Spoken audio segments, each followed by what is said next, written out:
know. When they said you couldn't get this loan, you went and got the money somewhere else. You built it from the ground up, just like these two brothers right now. And we're gonna celebrate and we're gonna learn from the biggest.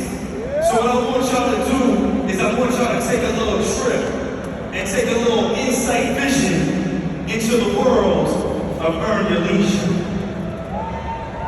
We mix business and pop culture and blend it together. What began as a summer literacy program for students has grown into a revolutionary media platform. Earn Your Leisure. With an audience of nearly 3 million followers. This is going to be a legendary situation. Troy Mills and Rashad Willard, the visionaries behind Earn Your Leisure, are changing the world by bringing the tools of economic empowerment, business, and entrepreneurship to communities of color around the globe. You should work every single day to make yourself as valuable as possible. The mindset is the key. When we make that shift from survival style, your life changes because now you see the pathway to freedom. With in-depth interviews with today's most influential leaders. If you're gonna make a change, then you gotta be about the change. And you gotta understand that there's joy in the journey. Live events. Your God is great. You gotta take it to the next level. And the EYL University, which offers comprehensive educational programming. Earn Your Leisure is changing lives for generations to come. We are up for the NAACP award and hopefully we can win.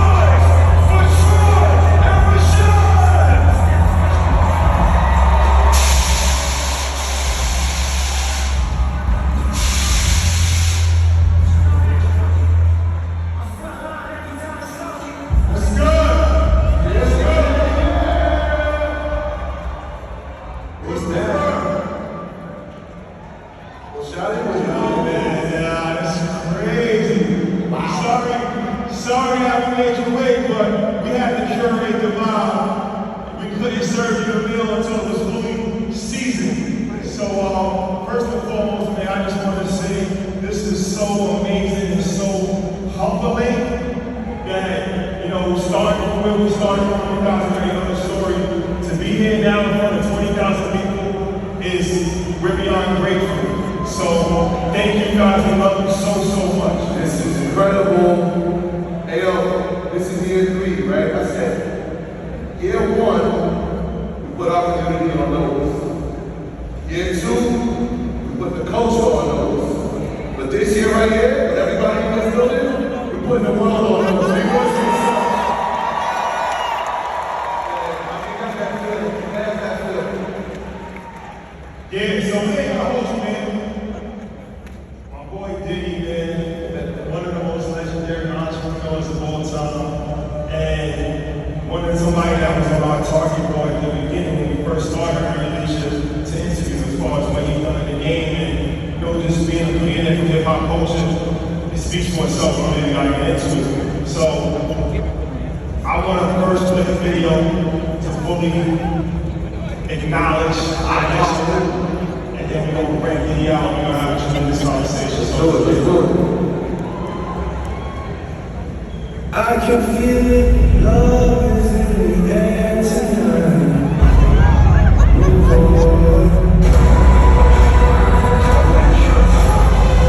We've been waiting for this moment all our lives.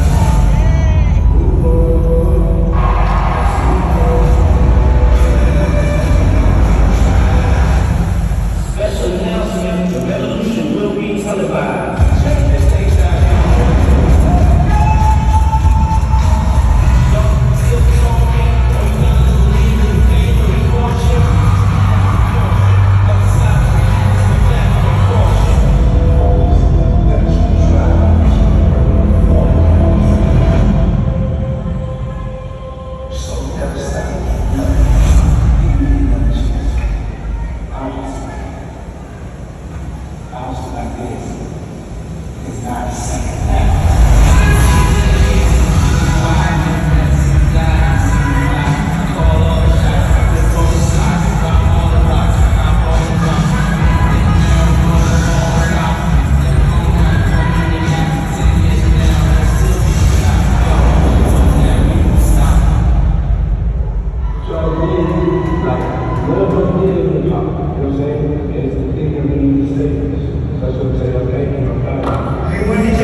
For the month. See, I went up. She on the right frequency. Yeah, that's right. That's right. It's called the biggest for a reason. They don't do it like us, man. First and foremost, Diddy. We gonna have a crazy conversation, but let's take a moment, man. Look at this. This. Oh, no, let me see y'all. Let me see what's going on out there. Where the hustlers at? Where the real hustlers at?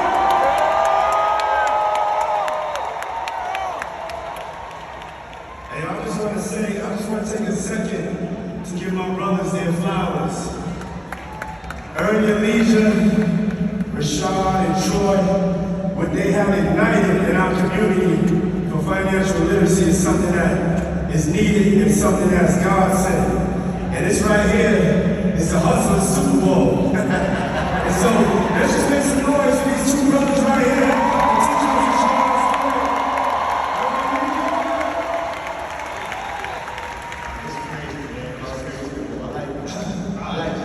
Let's get into it, man. We got a lot to talk about, but let's start at the beginning. So, I want to know, starting Bad Boy Records, right? To me, definitely top 2, top 3 labels ever when it comes to hip-hop music, right? Inspires you to have that vision in the early 90s. It's tricky to have a record label now, but especially the way you did it as far as hiring the top producers, making sure you had the top in-house talent, kind of navigating it very strategically. What was your thought process when you was 19 years old doing that? I would have to say, starting Bad Boy, I had to tap into love, I fell in love with hip hop the first day I heard like this battle mixtape with the Treacherous 3 versus the Funky 4+1. Y'all may not know about any of this. But it was like the upcoming rap groups that didn't have any other exposure until the Sugar Hill Gang came. When the Sugar Hill Gang record dropped, and I heard it played on the station WBLS, I knew that hip hop had arrived. And so I started looking at it as a possible career. But it really came to me when I was at the Fresh Fest in the late 80s, when I saw Run DMC in Madison Square Garden tell everybody to hold up their Adidas, and 30,000 people from the sound of this black man's voice held up some Adidas. And so I was like, this is about to become a billion-dollar, multi-billion-dollar industry that I want in.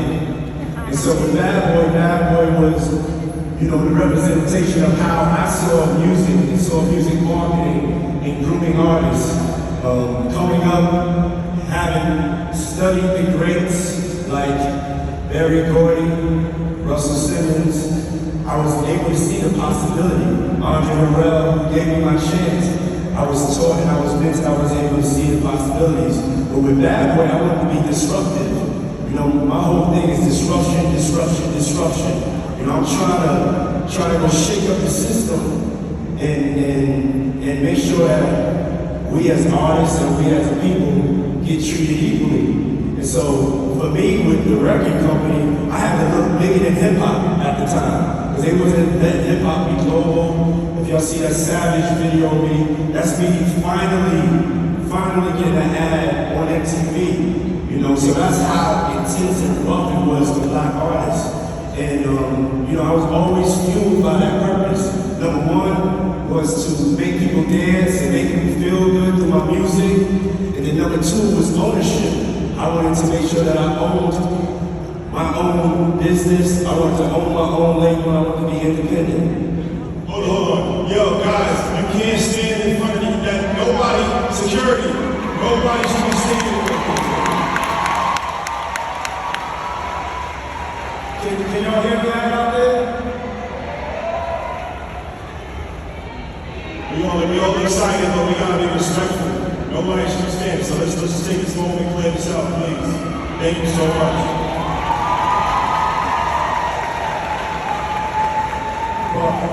You brought up some of the icons, you brought up Mary Gordon, Sarah Rosa Simmons, obviously, that's Denise Andre Arell. Something that was interesting about you was that not only did you produce the records, but you were able to identify, curate, nurture, and help flourish talent. Not the easiest thing to do, right? Talk about how that was encompassing part of your entrepreneurial journey, right? Because it was again a superstar thing. Oh yeah, I definitely, we talk about the Bad Boy story, but that's not my whole story. I have to give you the whole story. So I thought I was going to be a professional NFL football player. I didn't have no plan B, and then the last year of school, I broke my leg. And so my dream was deferred. I got very depressed. I did not know what I was going to do. I was lost. I started just going to the clubs and dance my pain away. And so through that process of just dancing in the club and using music to survive, I was able to get picked up and get seen and got an opportunity with my talent as like a background dancer. So they would see me dancing in the club and they were like, oh, you want to be in this video? So then I would go to the video shoot and I would see the executives. And I would see how the artists treated the executives. And I was like, I don't know what he does, but I know I want to do that. And I was blessed with this talent to be able to hear hits, to be able to create imaging, marketing. I don't know where it came from as a God-given talent, but I knew what to put on Jodeci, what to put on Mary. And you know, it was something that was a blessing, or something that was a talent to be able to do that. And so I started from the bottom. And so I was doing everything from the background dances to the styling, so by the time I got to Bad Boy, to A&R, by the time I got to Bad Boy and got my chance. And I only got my chance through a negative situation. So anybody out there going through a negative situation, you have to know, stay steady in the storm. So let's get into I gotta say, I got fired. I gotta tell you the whole story. Andre Arell fired me. And so that adversity kind of pushed me into my Bad Boy purpose. I was scared. I remember I was fired. I was outside of Andre's house, stalking him, crying, waiting, hoping that he would come and I could talk him into giving me my job back. But as Andre said, he didn't fire me to hurt me. He fired me to make me rich. And so he gave me my independence, and that's the Bad Boy story. So I want to, all right, so now let's get into this Diageo situation, right? So I want to talk about the relationship with Diageo. So this lawsuit that you brought against them, right? People might not know, but I think Pharrell was actually the first one to sue Diageo, and it was for unfair treatment. So you had a historic relationship with them 15 years, going back to Ciroc, DeLeon. I never heard of Ciroc until you started doing the commercial, blew it out the water, then you had DeLeon, and everything looked like it was on the up and up, owned by a black man and all that. So a lot of people was confused when the lawsuit came about. You shared some information with us when we came to your house that we wasn't aware of. So can you really talk about that? Because I think it's a very interesting case study for entrepreneurs to understand. Definitely. The situation's in the courts now, so I'm going to share with y'all what I can. This is all public record. But basically, I was called to have a meeting with Diageo, and they knew that I was kind of killing things in the culture. And they were trying to fix their diversity problem. And through that, a meeting was set up, and I told them, you know, I want to be a owner. I have these ideas from promoting parties at Howard, just remembering that I would always get the door and never get the bar. So I said I have aspirations to have black-owned brands owned by black people behind the bar and one organization. They're the biggest distributor of spirits in the world, biggest maker of spirits in the world. So we get a test project. I'm looking at their portfolio. They said we saw something from scratch. I'm looking at their portfolio, and I remember one night I was having a great time with Ciroc. I had some Ciroc, it was made by grapes. I remember, having just such the greatest time. And so the light bulb went off in my head. I said, I don't want to wait and develop nothing. Let me show you what I can do with Ciroc. Let me show you how I can turn your revenue around. They were losing $40 million a year. And I went and turned it around and took it to 2.6 million cases from 40,000 cases. Okay, and so this is something that's never been done.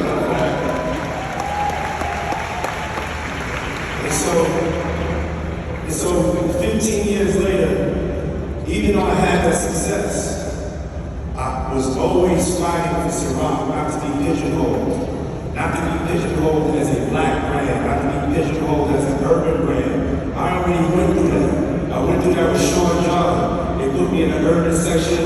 I had to go and disrupt the fashion industry, pull up on Fashion Week, and show them what that black excellence swag was about. And that's what they did with Sean John.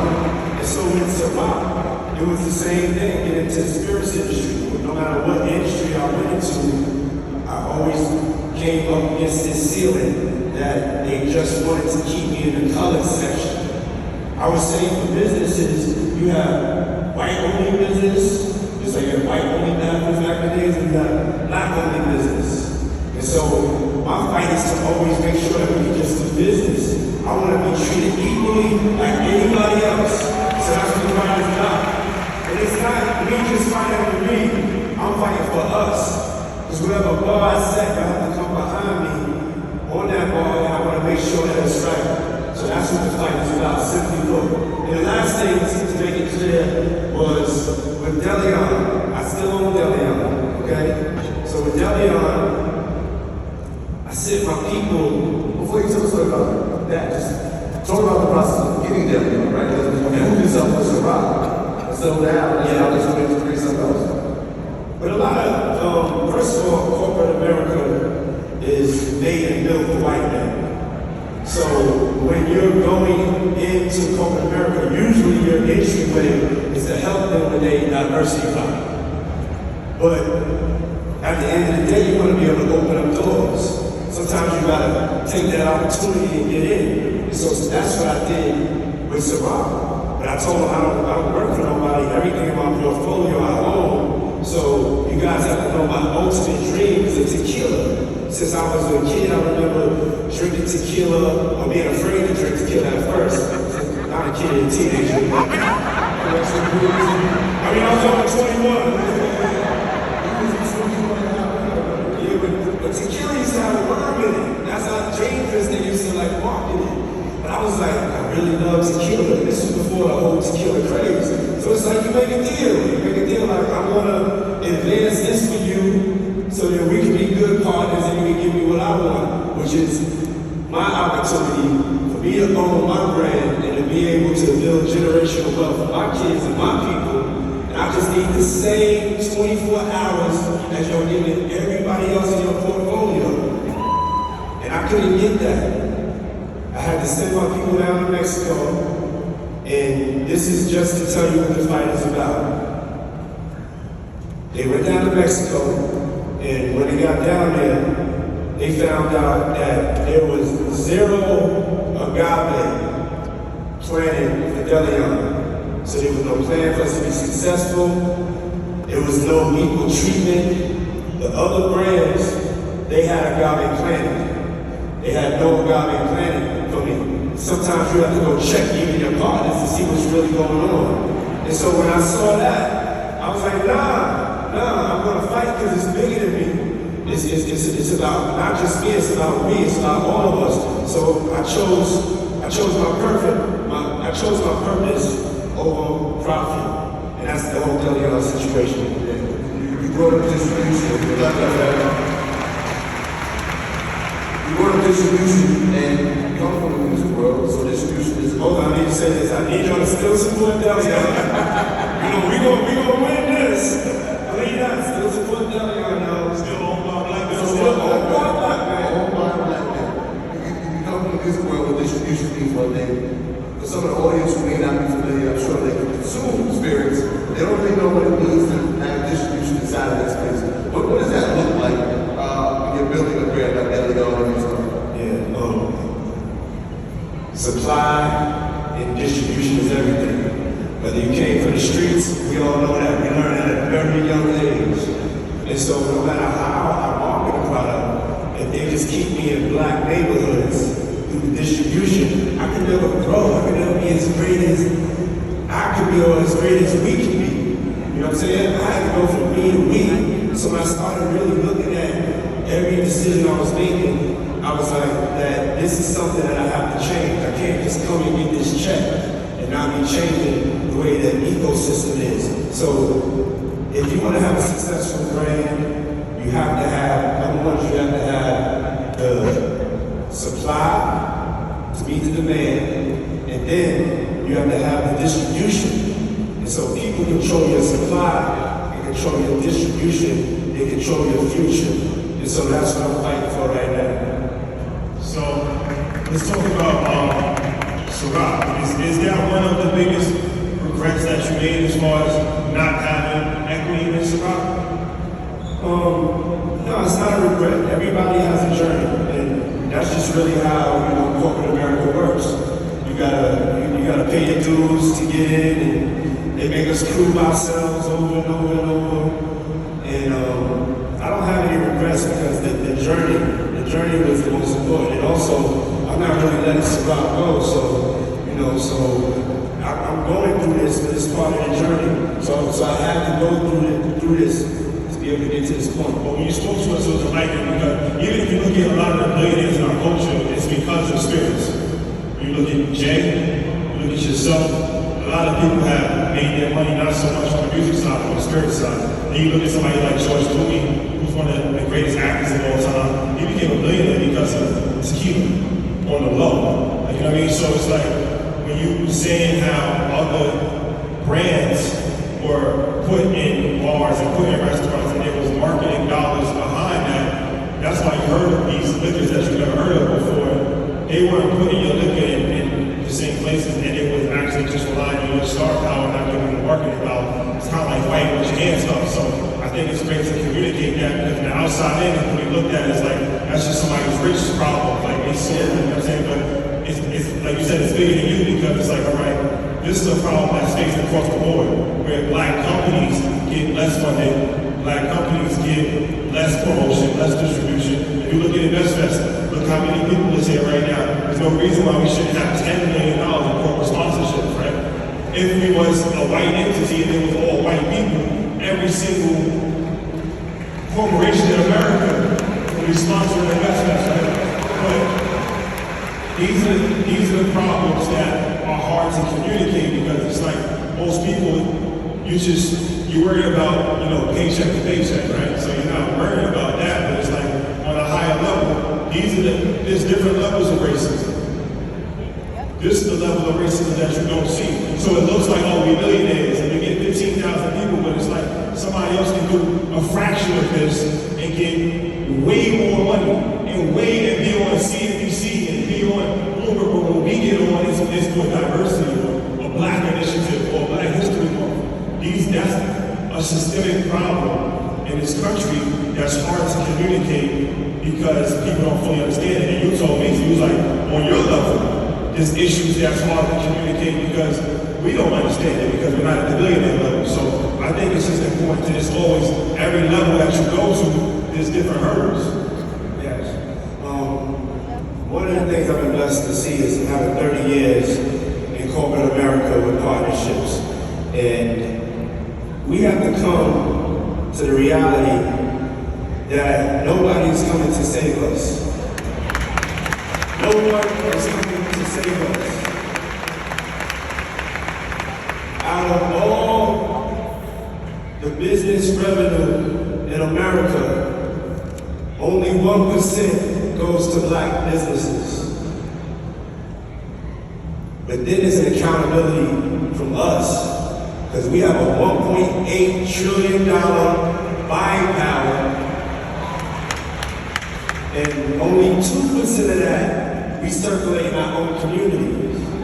So we can't complain. We know what it is. It's time to change the tone. We have to unify our dollars, else nothing will change. We have to recognize the almighty black dollar to save us. Because we can't have these festivals and conventions, but then we leave here and we don't understand the power of our $1.8 trillion spending power, that we only give 2% to ourselves. So I'm here to speak from love. I'm love. Self-love is making sure that you take care of yourself, your family, and people first. You can't wait for nobody to come save you. So there is a solution. Things are definitely dismal as far as what's planned for us, but there's a way out. If we unify, but we gotta truly unify. We have to truly start making decisions that support our communities. We can't think that there's a government grant that's gonna come and just free us all. We have to get to hustling, working together, and changing the tone. You know, one of our other conversations, the word disruption kept coming up. And he was so adamant about it. When we walked away from it, it was like, how can we be as disruptive? And it's interesting because the most disruptive thing we can do is work together, right? It's something that we haven't done, right? And so I know that you just launched Empower Global. Talk about what that is and how, similar to what we're trying to do, give platforms to people in the world of business in all categories. What's your vision for that, Empower Global?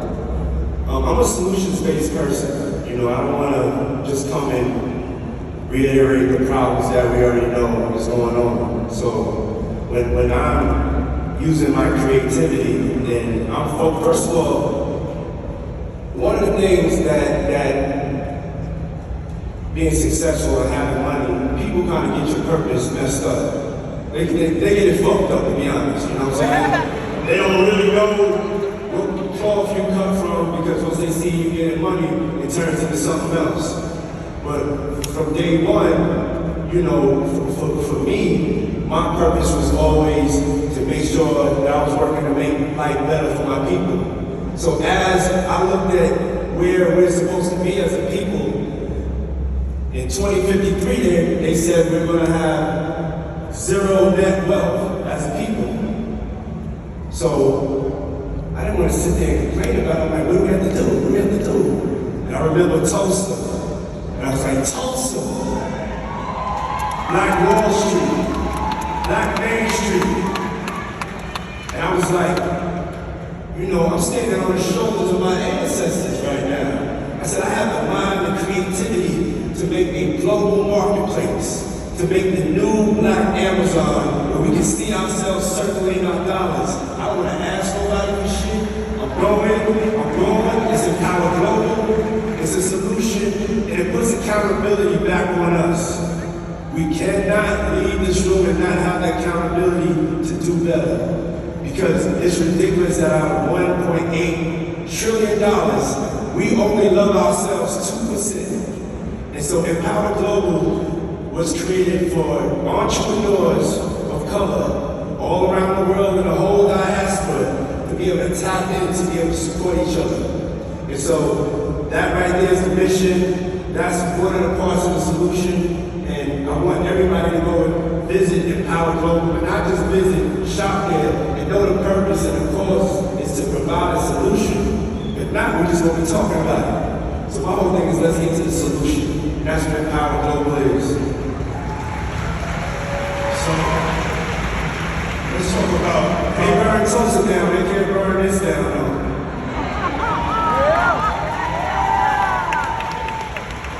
So one of the most important aspects of any society is media, right? Whoever controls the media controls the people. So we know about propaganda and how that's been negatively put on us. But as like to say there's also positive propaganda, right? So I think that we at EYL, we provide positive propaganda, where this is good stories and inspirational stories of people doing things. So you have a platform, Revolt, right? Which is probably the biggest black media company out there right now. And we actually have learned a lot from Revolt because we work with Revolt. We have a show on Revolt, family. We've been able to be educated from just observing somebody doing business at a very high level. What's the importance of Revolt and talk about the importance of media in the black community? Yes. Media is the most powerful industry in the world. If you don't control your narrative, somebody else will control it. I built Revolt not just as a platform to follow in the footsteps of BET, which I want to just give a shout out to Bob Johnson, Jackie Hughes from Radio 1, all of the Myron Allen, and to me it was so important that we had our own black free press. I feel information is so valuable and so crucial. So it wasn't like I wanted Revolt to come out and we do a bunch of reality shows. I wanted Revolt to be a base of foundation of information that people of other colors have the luxury to have. When you watch CNN, they don't talk about us. They don't talk about our product. We can't relate to that. Even MSNBC, they talk about a little bit more. Fox, we can't relate to it. So with Revolt, I had to look at the fact that we did not, as a people, have a free press. That means you have no voice. You can't say what you want to say. Cats on CNN, MSNBC, Fox, they can't say what they really want to say. At Revolt, you can say what you really want to say, and that's freedom. So that's why it was important for me to go and really, really invest in black media, to be a leader in black media, but still there lies the problem. Black media only gets 1% of advertising dollars. They feel like they negotiated with us and said, okay, we'll give you 2%. And so it's this constant struggle of whether it was, you know, when I was doing Sean John or Revolt and somebody having me, I'm knowing I'm getting into these situations and there are going to be these obstacles, but I want the smoke, you know. John Lewis said, good trouble, you know, get into good trouble. And that's what Revolt is really about. It's about shaking it up and giving the voice, the platform. But talk about that though, because that's something that, once again, the average person is not even thinking about what we see as a media company. We're advertising dollars, right? And that's really how a media company is able to survive. So the challenges of having to, you know, convince companies and getting less than you know that you should get, and, you know, different corporate initiatives, they say that they want to give money and they don't give money. Like, these are things that's very critical because it's hard to survive as a media company for free, a free media company, if you're not getting revenue from ads. Yeah, without a doubt. First of all, they are buying black media to market to y'all, but they're not buying it from the actual black media platforms and companies. If we don't have the resources, then we don't have the ability to compete. The money that you make, you put into your programming, you invest into your talent, you invest in your marketing. So it's like a struggle for black media companies. But it's an unnecessary struggle because we have the power to do anything we want to do. We run the world, we run the culture, but we have to understand how it works.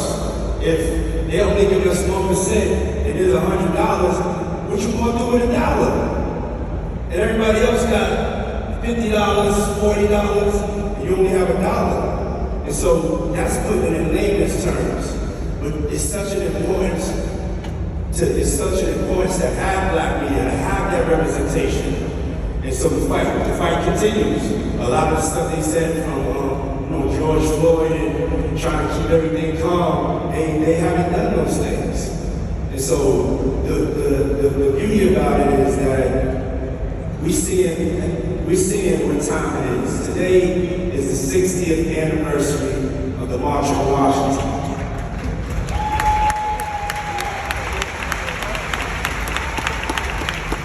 And 60 years later, things haven't changed because we haven't changed. We have to change the tone. And the only tone is through love, through unity. If we don't love ourselves and really get past that part of us in this room, forget all the statistics, everybody else is out there, but us in this room, unifying and being accountable, pooling money together, pooling resources together. If we don't do it, we're doomed. You know what I'm saying? And the time is now, and we can do it. We have one of the most powerful entrepreneurial generations in the history of our communities. Look at all these people out here. We want the information. People want to be able to be successful. So we at least have that appetite. But we got to put the love in it for ourselves to recognize that we're not getting what we're supposed to get. And that we have to fight for it. This is great. So first, let me just say thank you, because when we started our music, it was interesting. One of the goals that we had was like, can we make it to the bowl? Because we saw that you guys had an eye for young talent, and we're trying to make a change. So he sat down with Eric Ferguson, who you may know very well, right? And he said something interesting to us. He said, listen, you guys have created a white flame. We were like, what does that mean, Eric? He said, I've seen Puff do it 4 times. He did it with Bad Boy, he did it with Ciroc, he did it with Revolt, and he did it with Sean John. So I want to talk about Sean John a little bit. Because coming up in the 90s, late 90s, I found my favorite global brand. And we saw what that did, a high level fashion. I want to call it urban fashion. That was later. I want to talk about high level fashion. Because it was on 5th Avenue when we were going to that store. I know it was sold, but recently we got it back. Talk about that journey to creating this brand, high-level fashion, high-level luxury, selling it, and now getting it back, and the purpose for it now. What's the vision for it? Yeah, even though they tried to put us in a box with Sean John, I just didn't let them. Like my thoughts were, I have to dream bigger than what the reality is planned for me. And so with Sean John as a fashion label, I didn't want it to be just about streetwear. So that's why you saw the Sean John suits, the fragrance, all the things that a major white fashion house would have. I went and I broke down those doors to make sure that it happened. But most importantly, it was just the striking lack of black talent in the world of fashion. When I got into the world of fashion, and I wanted to change that. And so the only way I could do that is I had to think past being urban, past being streetwear. And I was able to go into so many different categories, from kids to luggage to fragrances, footwear. And so I sold the company, and it wasn't the same without me. And so I got an opportunity to get it back. So right now, we are in development for the return of Sean John. So I'm very, very proud.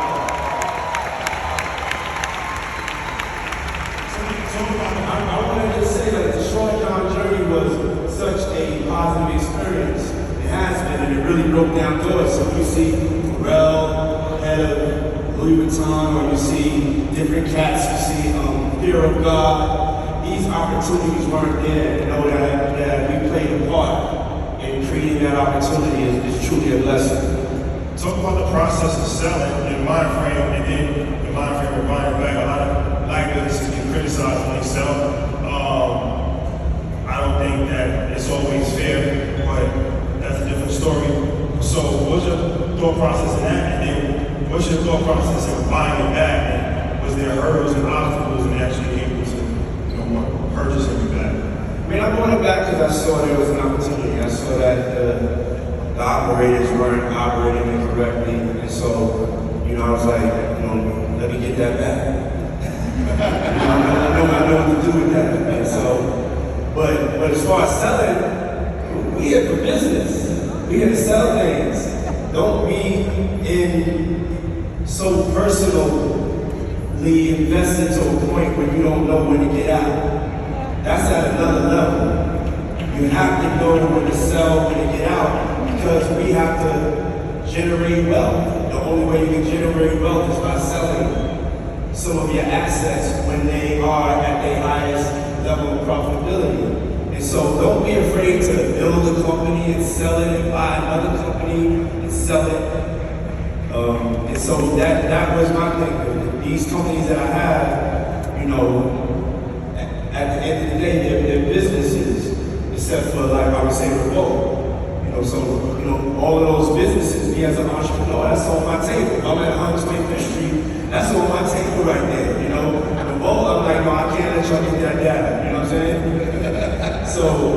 So yeah, I would say at that point, I was just trying to build my wealth, and I had an opportunity with Sean John to build some wealth, and I was able to sell it, and God blessed it to come back to be full circle. So watch out for Sean John, y'all. The Lord Suits is coming back.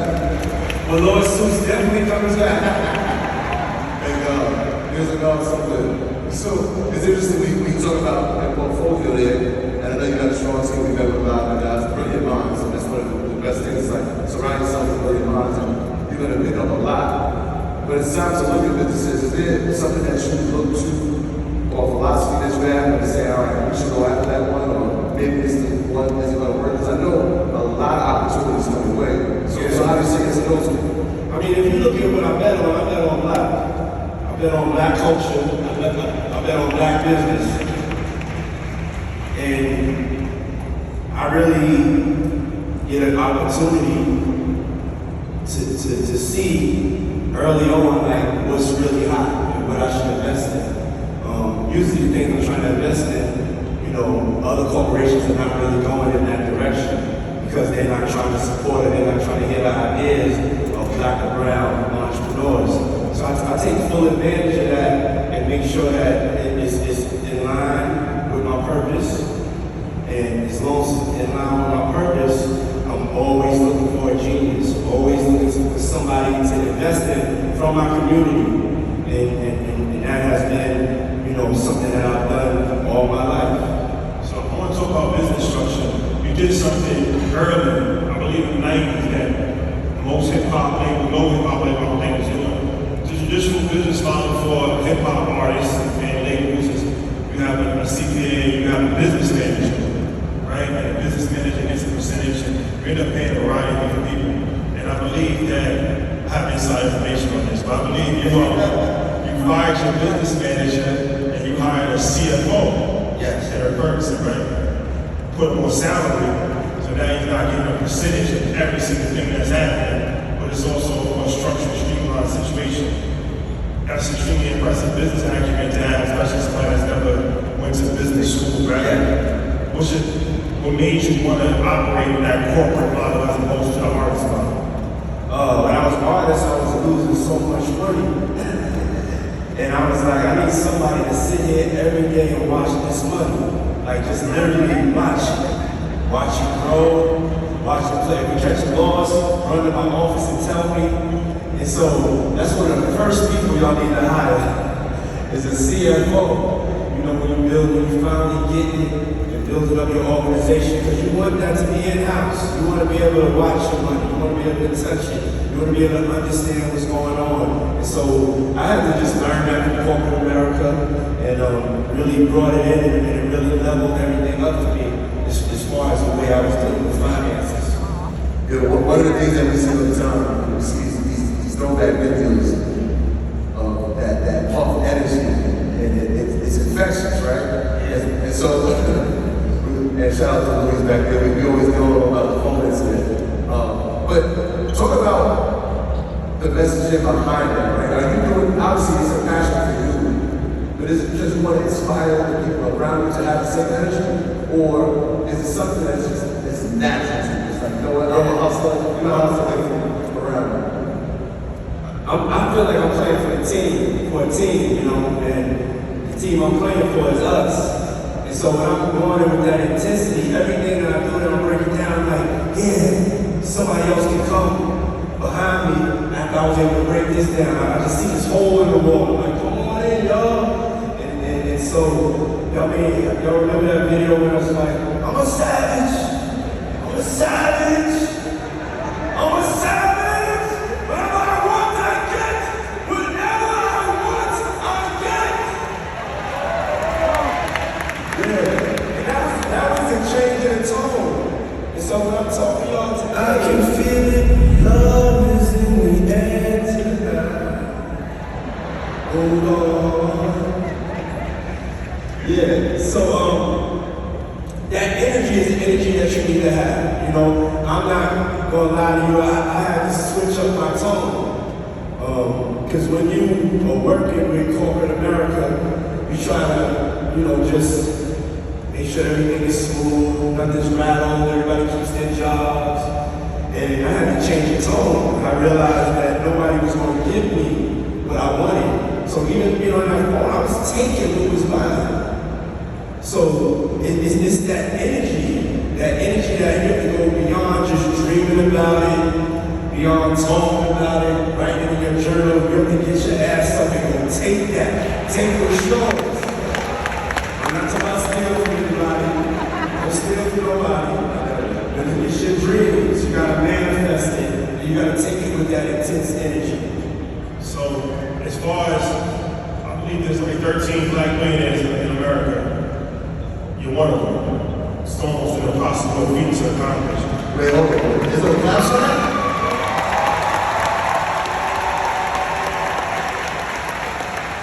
That should be scary to you. It's a class.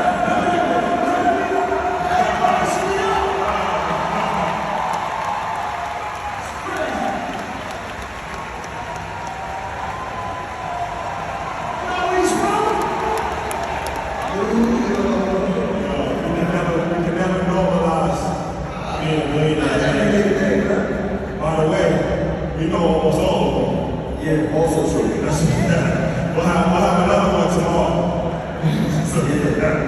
But that's another class. I wanna be careful with that, y'all. When they talk about us having money and y'all look at us, it's truly an illusion of inclusion.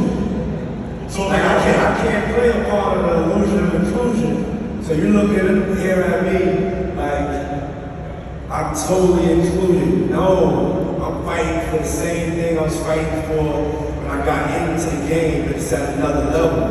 And so it's very important to understand this is the truth. Out of all the billionaires in the world got almost 9 billion people in it. There's only 16 black billionaires. So that's the illusion. So every time, it feels good for one of us to get in, two to get in, but we gotta stop taking the crumbs. It's time for way more of us out of the 9 billion. I want 2 billion to be billionaires. I don't want to less for myself or my people. As far as my action, as far as being such a rare space, who do you talk to? Like I know obviously it's you and Jay and a few other people, but very few people can relate to the challenges, to the struggles, to the financial difficulties, different things that happen at that level. Somebody said something that was very interesting to us one time. We was talking about a person that's extremely successful and his former friend, and they like, well, you never think about the winner's perspective. Everybody always sympathizes with the loser, but what about the winner? What about things that he has to go through, the trauma that he has? So what is that for you, knowing that you're one of 12 people in America? Like, who do you talk to? How's that social circle? How is it being in that environment? What are some of the challenges? Like, how does that actually look for you? I mean, it's definitely lonely. It's not a lot of people to talk to. I mean, I talk to Jay or some other friends, but when I look at it, I just know the truth that it's not enough wealth being spread around, and so I'm at this point, and that's what energizes me. I don't really look at it, as far as like, okay, I'm a millionaire. I'm more like, my people are not doing good. Yes, I'm blessed to be a billionaire, but at the same time, my people aren't doing good, then I can't be settled. Because we saw the Nas, and he was saying like he was doing a lot of venture capital investing. He's been killing it. And I'm paraphrasing, but he's like the higher up he moves, the more discouraged he is. Yeah. Because he's into different circles now, and he's aware of information. He's realizing how much money is out there and how little money we have. But he didn't really fully understand that before. So it's an interesting paradigm, right? The higher up you move, the more discouraged you get because you're seeing it from a different perspective. Like you're seeing it from the mountain as opposed to seeing it from the street. Yeah. So just sitting here, this is 30 years of experience of seeing things at a level that most people haven't seen it at. And so it's important that I tell people the truth. That's why I say like the time is now. No one is coming to save us because I'm at that mountain and I'm seeing the oppression that's still at that level. And because they put us in the media like we're doing so good, y'all don't feel that level of the stoppage of creating wealth. So when it gets up to that point, we talk about generational wealth, we're fighting just to get like normal wealth, but we're so caught up in like, okay, a billionaire or this or that we're not understanding that once you get to that level, there's even more obstacles that are ahead of you. To kind of say my experience in that is, I want to tell you about this story about me running a marathon. So I decided to run a marathon, and I decided like 6 weeks before the marathon. Yeah, I was crazy. Usually gotta train 8 months. I only ran like 10 days before, I was partying the days before. And on the 10th mile, I hit a wall, and I felt like I was literally gonna die. And I wanted to stop. I hit that level. I hit that ceiling in business. But I had to keep going. So I'm in pain, I'm struggling, but I had to keep going. And that's kind of a metaphor, for my life, for everybody who is in here that's on the road of being an entrepreneur. It's a marathon, not a sprint. You're going to hit these obstacles, and there's different levels, there's different miles, there's different levels of intensity. And so I was able to make it and finish the marathon, and I was able to kind of take that with me and apply it to business. And so, at this point, in the position that I'm in, I had to really look at like, what does, the next half of my life look like? And I had to really look at what I wanted to do and make sure that I finish this marathon the right way. Because me just completing the race, that ain't what I want to do. I want to win the race. I want to win the race. I'm a bust to win the race. So it's 30 years of business. Yeah. It's 50 years of hip hop. When we met, you looked at us and you said, I love y'all brothers because what y'all have been able to do, we've never been able to do in hip hop. And that's made it cool to be educated. So I want to know, when you look at the landscape, from your perspective, right, because you are at a different level, do you feel encouraged about this movement of financial power, financial literacy, financial education that you see? I love what you guys are doing. I love what you guys are doing. The beauty about everybody here is they took that step. Everybody here, y'all took that step. Y'all took accountability to come here and learn. Give yourselves a round of applause.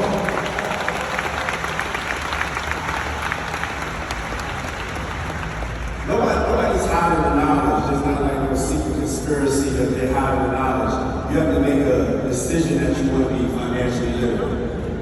You have to make that decision. So,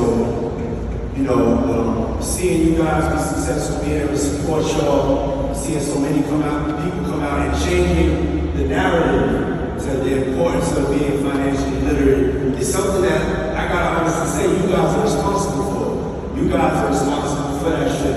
So I applaud you on that.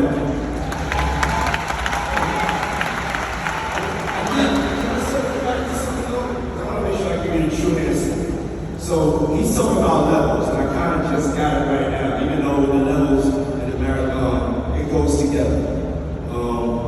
But there's a level that you get to, and you're successful. And you get to the point of being successful, and as a black person, there's this thing that kicks in. There's this jealousy that kicks in. There's this fear that kicks in. Then they start to burn things down. Then they start to take the money out the Freedom Bank. Then they go back on the 40 acres of the mule. Then we don't deserve our worth. So even whole Jay, none of us are immune to it. He had to sue Bacardi to get his worth. Like they make us at the next level. You think that you overcome everything. Oh, I finally made it. And then there's a whole other army up there that is there to try to push you down the hill. And that's why from being at the mountaintop, I can come back down and tell y'all the only way out of this is if we can unify and combine our forces. Because what's waiting for you up there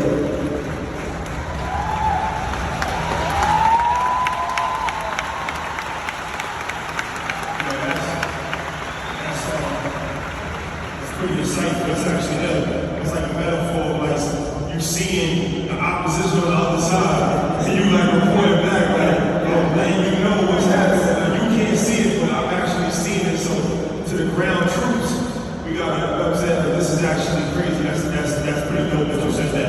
I want to ask you this is important.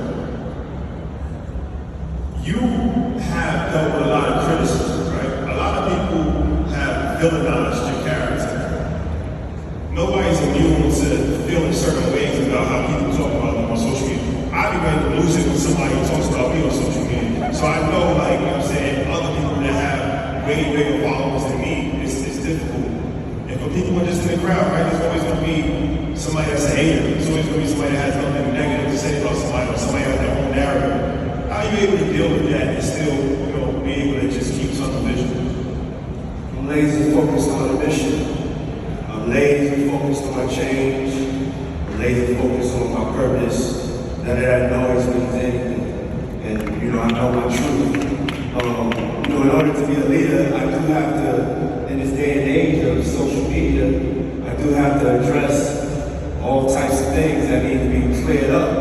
But it's not because of my ego or being hurt. It's just more about history. And right now, the internet and the way things work, you can read something about somebody and think it's the truth. And so it's easy to villainize somebody. But I'm comfortable with my receipts, and I know my purpose, and I know that I'm sent here on God's mission. So knowing that, I don't even really go into the comments and do that to myself. I hear different things that are negative, you hear things that are positive.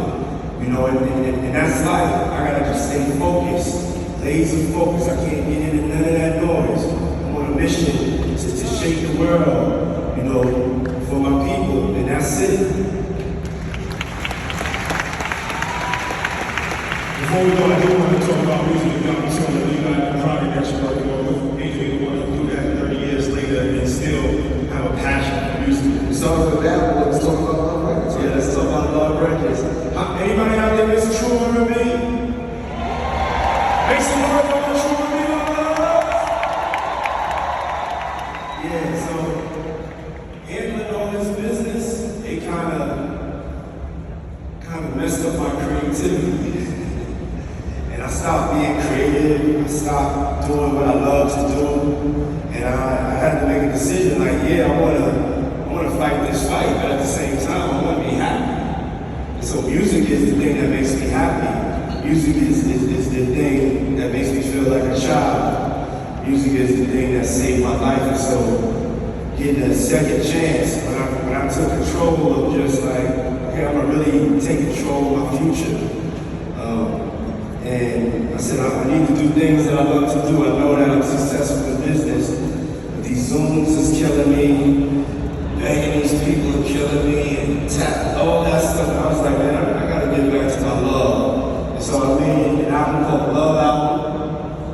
Off the Grid. It comes out September 15th, and it's really my love story. And it's performed about me through some of my favorite, through the talents of some of my favorite artists in the world, from Jasmine Sullivan to Summer Walker to Weeknd, and so on and so Mary J. Blige. It's almost like this. It's the Super Bowl of R&B. This is the Super Bowl of hustlers.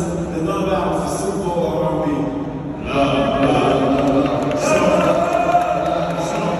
So this is the finish, right?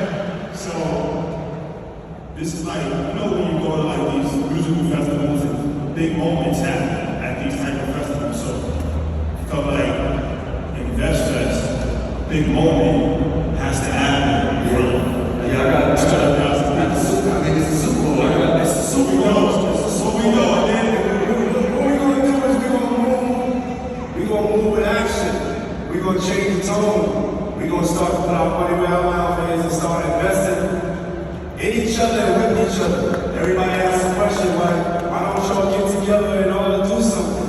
That's exactly what we have to do. So I feel like right now is the perfect place to start to do that. And what you guys have done for financial literacy, I think it's time that you go to the next level. It's time to go to the next level. So I got, let me get that Corey, please. Got something I want to present to y'all. really? Yeah. Really? Yeah. Oh, yeah. Yeah. Oh, yeah.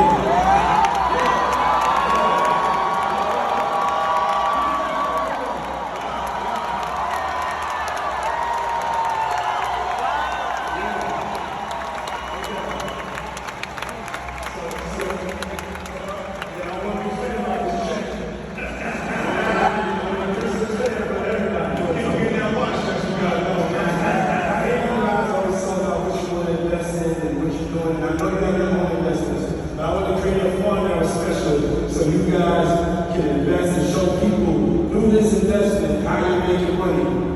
And also, all the proceeds of this is going to go to my schools in New York, Capital Prep. I have 3 schools in New York, one in the Bronx, one in Brooklyn, one in Harlem, one in Connecticut. So as partners, my piece is going to the school, and your piece is going to whoever you want to give it to. I will give it to myself first. Right? So what we're gonna do is like Diddy said, man, you're giving us $1 million. You watch Market Mondays all the time, you watch our leads all the time, we're talking about investors. So, you know, put your money where your mouth is, right? So this is gonna be an opportunity. We're gonna actually create content around it. We're gonna do different investments. So we're gonna show you guys how to actually invest the money. And like he says, the proceeds of that will go to charity. And just why not, man? So Diddy, a legend in the game, $1 billion cash.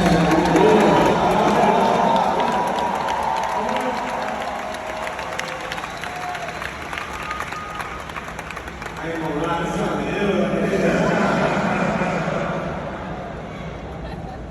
Yeah, man. I just want to say on the importance of us really unifying, of us not being afraid to invest in each other, of us starting to trust each other. We gotta start trusting each other. We gotta start loving each other. We gotta start supporting each other. And you guys deserve this. I'm not doing this out of charity. This is a great business move. Okay, so